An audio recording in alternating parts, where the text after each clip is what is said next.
What if I told you $900 investment in a college dorm room could turn into $1 million empire? Sound like a dream, right? Well, for Shaan Patel, it's a reality. Shaan's journey is extraordinary. From acing this SAT to landing the deal with Mark Cuban on the Shark Tank.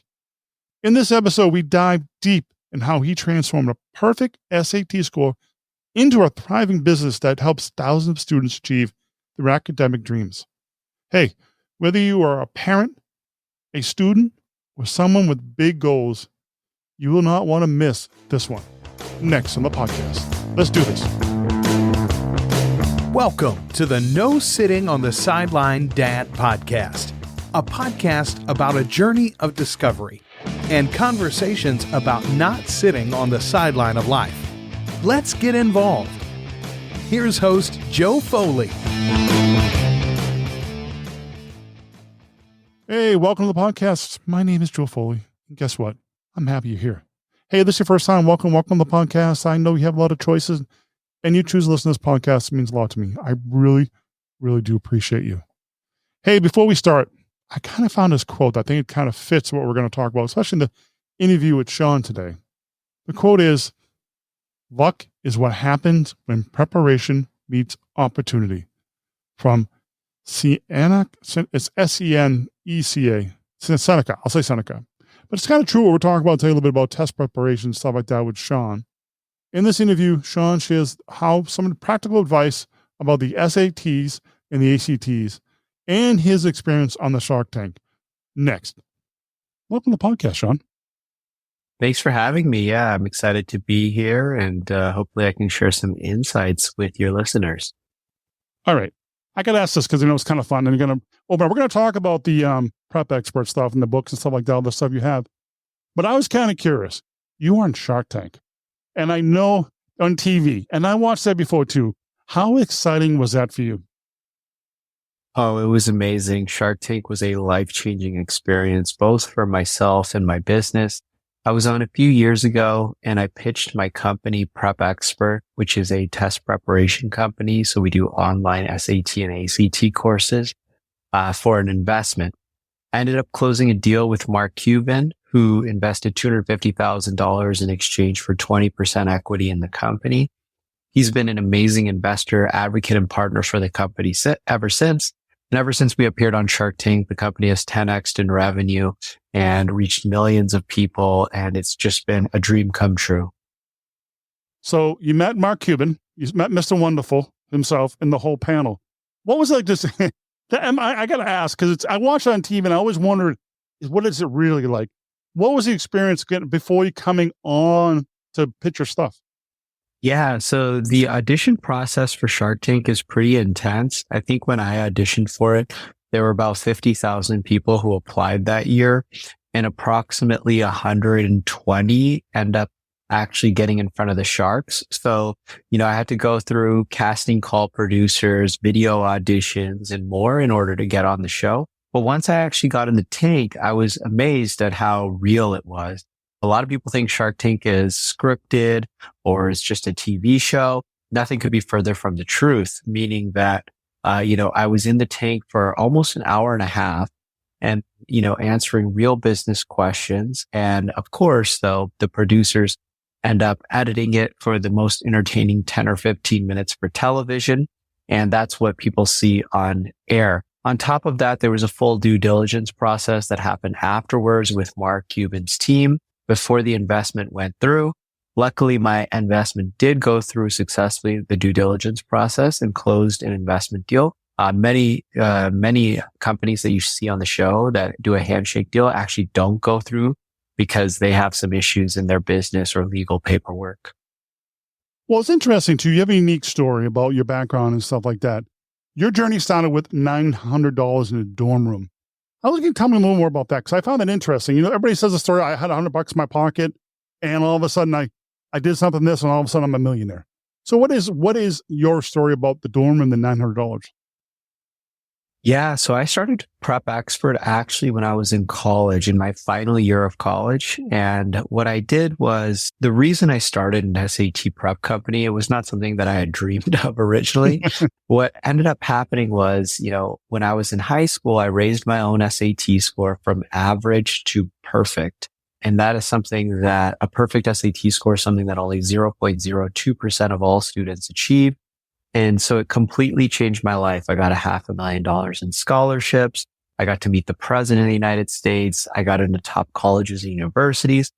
And so really when I was in college, what I wanted to do was help other students improve their own test scores to change their own lives the way that I did.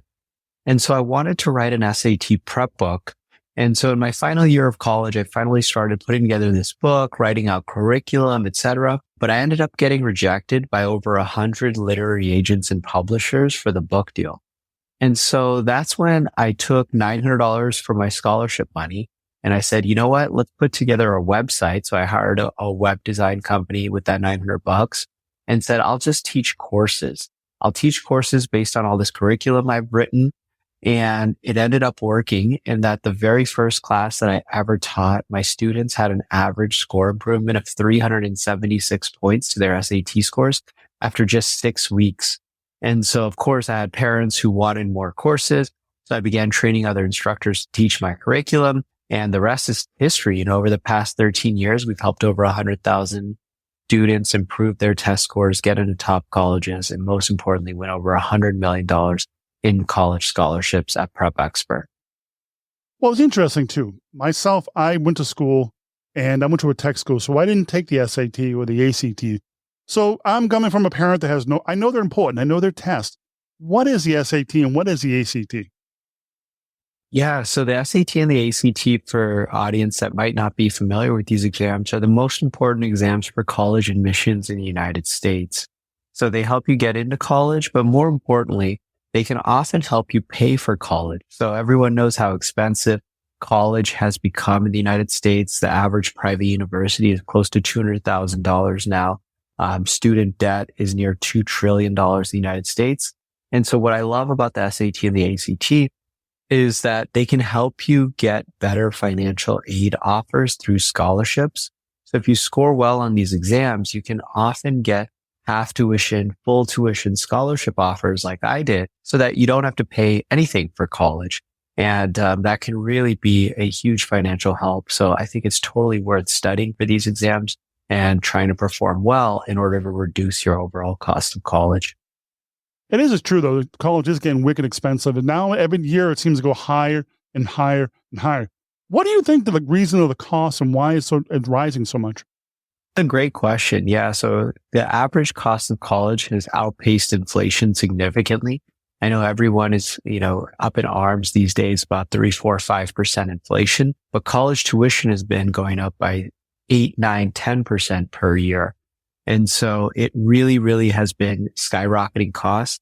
And I think part of this is, one, bureaucracy. So the more administrative staff that colleges and universities have, the more operating costs that they have.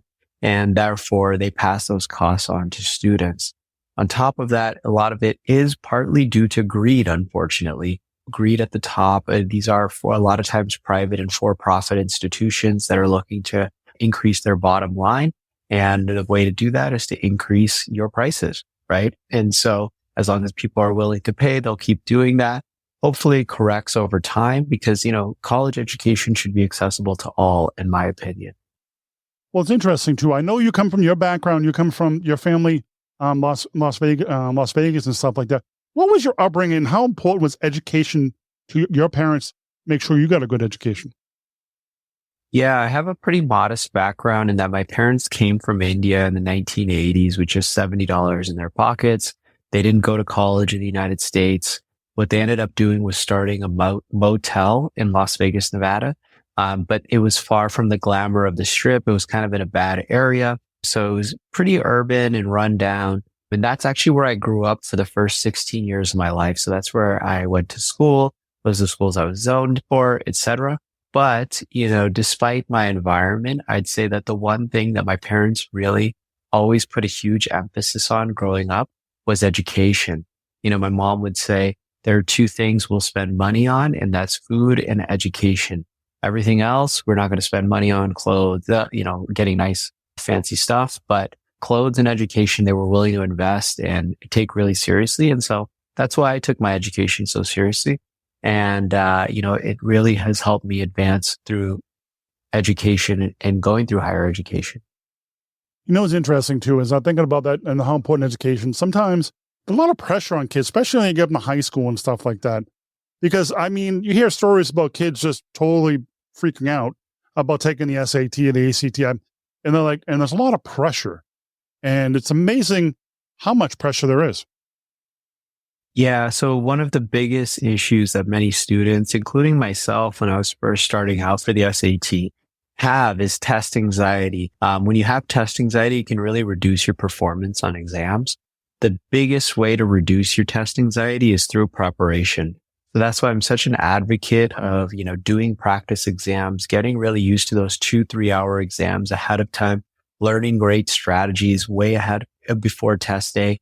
It shouldn't be something that you show up on test day and it's the first time you've seen the exam, because that's going to make your heart race. That's going to cause test anxiety. That's going to cause pressure. But if you've already done it 10 times before because you've practiced on 10 exams, you're going to be really well prepared. You're going to know what's coming, expect which question types, know which strategies to use, what content's going to appear. And that's what we help students do in our Prep Expert online SAT and ACT courses. It helps students really get prepared so that they're confident and that they don't have any test anxiety when they walk into test day. Well, it's interesting too. Also, I was wondering, when I know the different score levels, what is the highest one that you ever heard of that you actually will help a student achieve?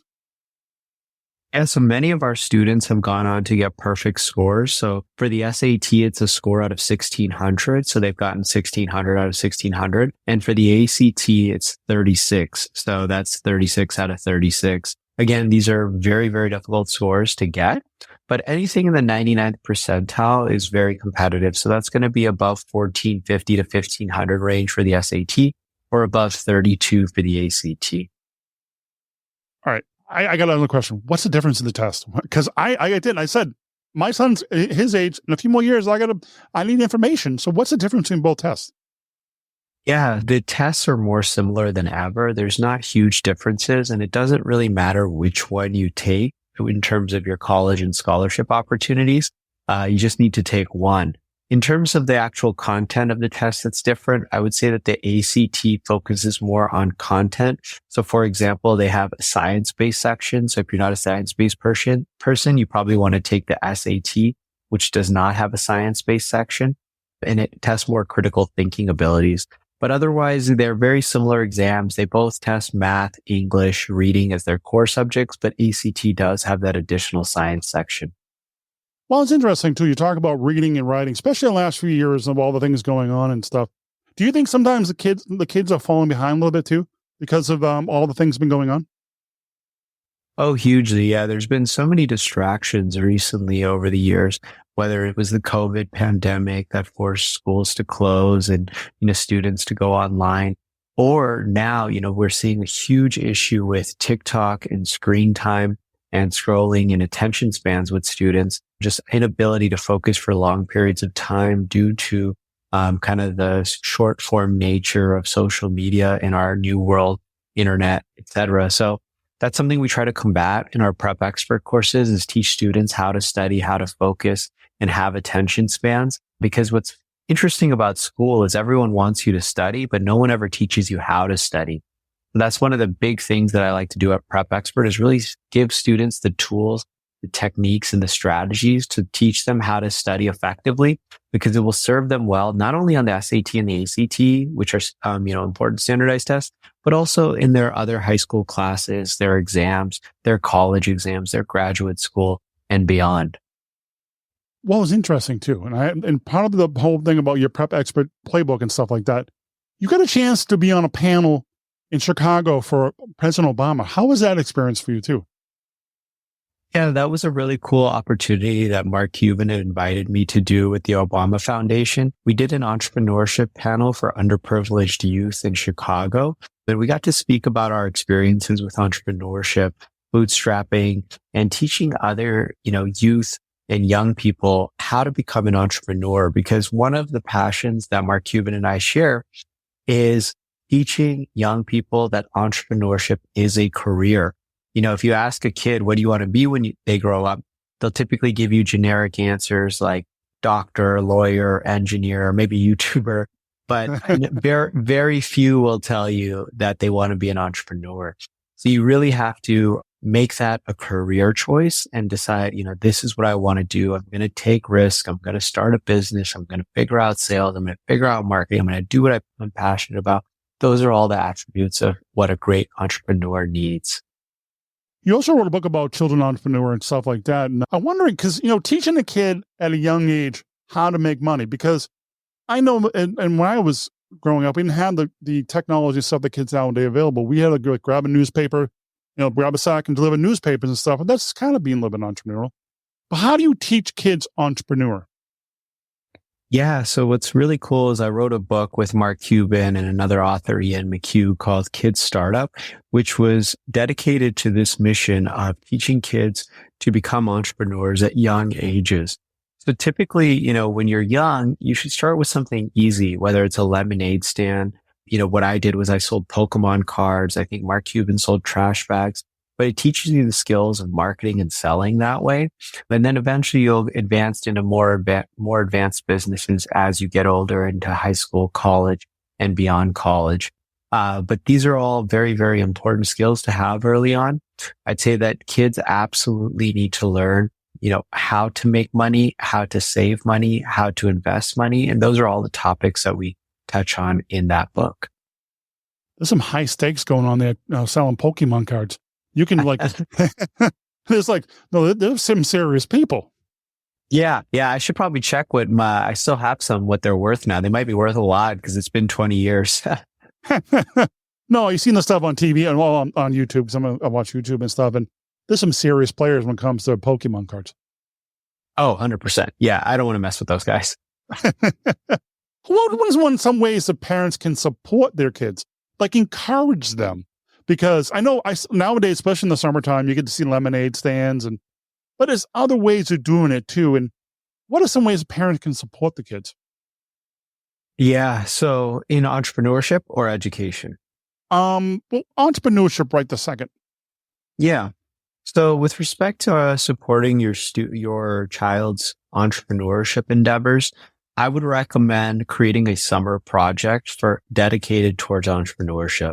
So that means setting up a lemonade stand, maybe they don't want to do a lemonade stand. Maybe they want to do tech help for seniors and go to a senior home and offer technical services, etc. Whatever it may be. We have some ideas written out in the Kids Startup book if you're looking for some, but it should be something that they're passionate about. But the summer is the best time to do it because your student is, pretty busy during the school year between classes, and they likely are in sports or other extracurricular activities. So I would recommend, do a summer project, see if your student likes it. Do they gravitate towards it? And that'll give you a really good sense of whether entrepreneurship is a good path for them in the future or not. Did your parents teach you entrepreneurship at all?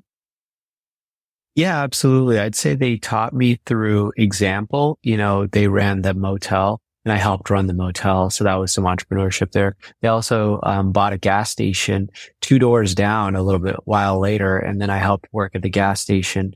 And so I learned a lot about entrepreneurship, about, making sure your costs are lower than your revenue, your profit margins, hiring employees through example, through working in the businesses themselves. So for any parents who have businesses themselves, having your student or your child work in those businesses is a great idea to expose them to entrepreneurship. Well, I was thinking about too, we're talking about entrepreneurs for kids and get them to start.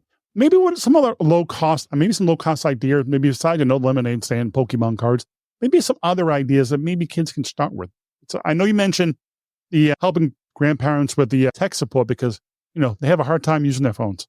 Yeah. So senior tech help is a great one. Lemonade stands are a great one. Another one that's always pretty popular is creating duct tape wallets. So those are quite popular in terms of easy to make, homemade. You can sell them on Etsy, but I'd say anything that you can make on Etsy is a good idea.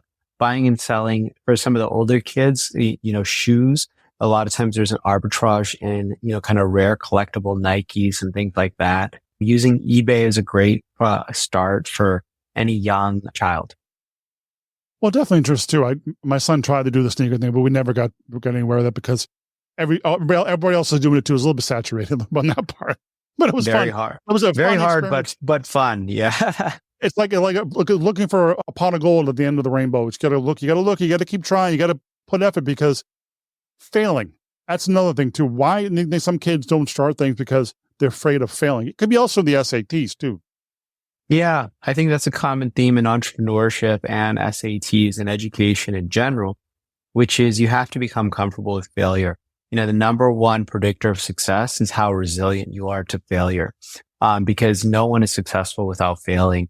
I've failed a million times in entrepreneurship and education, but I just pick myself up, brush my shoulders off, and keep going and don't quit, because I think that's what happens to a lot of people is they fail and they quit and they get discouraged. I mean, you can't do that. So you really have to become comfortable at failing. I've had a ton of businesses fail in the past, but you only need one that works for you to really be successful.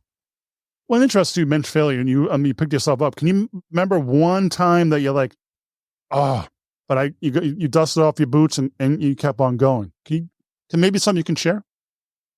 Yeah, I think one of the big ones is the one that I mentioned kind of earlier, where I got rejected 100 times by literary agents and publishers. That was pretty disheartening. I could have just failed and said, okay, I'm not a good writer. I'm not going to get a book deal. This is never going to work for me, SAT or test preparation. But instead I said, you know what? Let me figure out a different path here. I've got some great content. Well, why don't I turn it into a course? And that ended up working out spectacularly for me. So I think sometimes when you fail, you just got to keep trying, try different angles. Don't keep trying the same angle if it's not working for you. Always one interesting too is talk about your SATs and the prep book and all that stuff, the courses you offer too. What are some other stuff that you offer for SATs and ACTs? Yeah. So for parents and students who have high school age students, what we usually offer at prepexpert.com are online courses. So for the SAT and ACT, those are going to be 6-week courses, 8-week courses, 4-week courses, as well as video-based, self-paced courses. Now, if you're looking for things outside of courses, we do have books. So I just released a brand new book called Prep Expert Digital SAT Playbook, which you can find on prepexpert.com, as well as one-on-one tutoring, because some people are interested in getting one-on-one help for their students' specific weaknesses. And then the final thing that we offer is college admission consulting to help students get into their elite colleges that they're looking to go to, as well as secure those big scholarship dollars. It was interesting too. When does somebody should start buckling down and preparing for the SAT and ACTs? Yeah, so I usually recommend that parents and students become serious about this in 9th or 10th grade. I know many high school counselors say don't worry about it until 11th grade. Problem with that advice is that the PSAT, which is the preliminary SAT, is in October of 11th grade. So that's very, very early on. And I would recommend prepping a few months before that, at least, if not a year before that. So 9th or 10th grade is a great time to start. If you're already in the 11th, if there's a parent listening, you already have an 11th or 12th grader, it's not too late, but the ideal time would be to start earlier on in high school. I was wondering too, is any success stories, you're like, oh, this was great. Somebody had feedback saying this was awesome and it made you feel really good about what you do? Oh, so many, but just to pick out a couple, we had one student, Yo Bandari, who improved his SAT score 250 points after our 6-week SAT online course, and he ended up getting $1.4 million in college scholarship offers. Yeah. So, he got college completely paid for, didn't have to pay a dime for tuition, housing, books, food, or any other college related expenses. And we have dozens and dozens and dozens of stories of students who get $500,000, $250,000, $100,000 college scholarships. So those are my favorite. The students who get into Harvard, Stanford, Yale, that's great. And, I'm very happy for them. But the students who get their college paid for, I think that's totally life changing. Yeah, it is. And that's definitely is. It's pretty expensive. You hear about the college debt and stuff like that. Wow, I never knew that. I knew there was things that you can get for certain amount of $40, $50, maybe $100,000, but $1 million in scholarship. That's amazing. Yeah. Well, definitely too. And this also interesting is, where can they find more about your stuff and more about all the programs you offer? Yeah. So for any parents who have a high school student who are interested in learning more about our SAT courses, our ACT courses, our tutoring, our college consulting, you can head over to prepexpert.com. So that's PREPEXPERT.com. We also offer over $500 in free courses, books, and bonuses that you can get right on our website. So just head over to prepexpert.com. Shaan, one thing I like to ask is final thoughts. Maybe you want to leave with the family, a family member or somebody that's written their students ready for the SAT and ACT. One like maybe piece of advice you can leave with the audience. One really good piece of advice is to create in your child a sense of internal motivation. You know, a lot of parents try to tell their child to study for the SAT, and that never works because as an external motivator, the student isn't really that motivated by their parent. Instead, what you want to do is instill internal motivation in your child. So, ask your student, well, if we study for the SAT and we get a high score, what is that going to help you achieve? Is that going to help you go to your dream college? What's your dream college? Is it USC? Is it Texas Tech? Is it University of Texas? Is it Harvard? Whatever. Create that motivation. Or do you want a full ride scholarship? Like, can we get you a $250,000 full ride scholarship or a $100,000 scholarship? Once a student has a motivation for what that's going to help them achieve, that will drive them to work hard and study hard rather than kind of having a naggy parent tell them, hey, you got to study for this. So create that internal motivation in your child. What you're making me think is show them what's possible. Show them what is possible in the future and show them the vision. Because if you can see that and you can show them, hey, listen, this is what's possible if you put down and buckle down and do the hard work. Yeah, that's exactly it. And that's what we encourage all of our students to do right at the beginning of our Prep Expert courses is see the vision, know your goal so that you will work hard. You'll have the motivation. You'll have the internal motivation rather than the external motivation from your parents. Because I know parents, of course, you want the best for your child, but you have to make your child see what's possible. Shaan, thank you much for being on the podcast tonight. I really do appreciate it. All links will be in the show notes for this episode. Shaan, thank you much for your time. Thanks, Joe. Been a pleasure. Wrapping up today's episode, I want to thank Shaan Patel for joining me and sharing his incredible journey from a $900 investment into a dorm room to building a multi-million-dollar business. Shaan's insight into preparing for the SATs and ACTs, kind of hard to say, it's almost like a tongue twister, are invaluable. And you're looking to help your children achieve their academic goals, be sure to check out the Prep Expert. All of Shaan's courses, books, and more are available at prepexpert.com. If you have any questions or comments about today's episode or want to find more about this or continue the conversation, head over to nosittingonthesideline.com/147. All links will be for the show notes for this episode. Hey, leave a comment, ask a question, or just say hello. Again, like I said, all links will be in the show notes for this episode today. Well, leaving, I wanted to share one more thing, one more quote. I think I haven't found quotes today. It kind of, pertains to what we're talking about. It's from Abraham Lincoln. Give me 6 hours to chop down a tree, and I will spend the first 4 hours sharpening the axe. Remember, preparation is everything. Until next time, take care. God bless.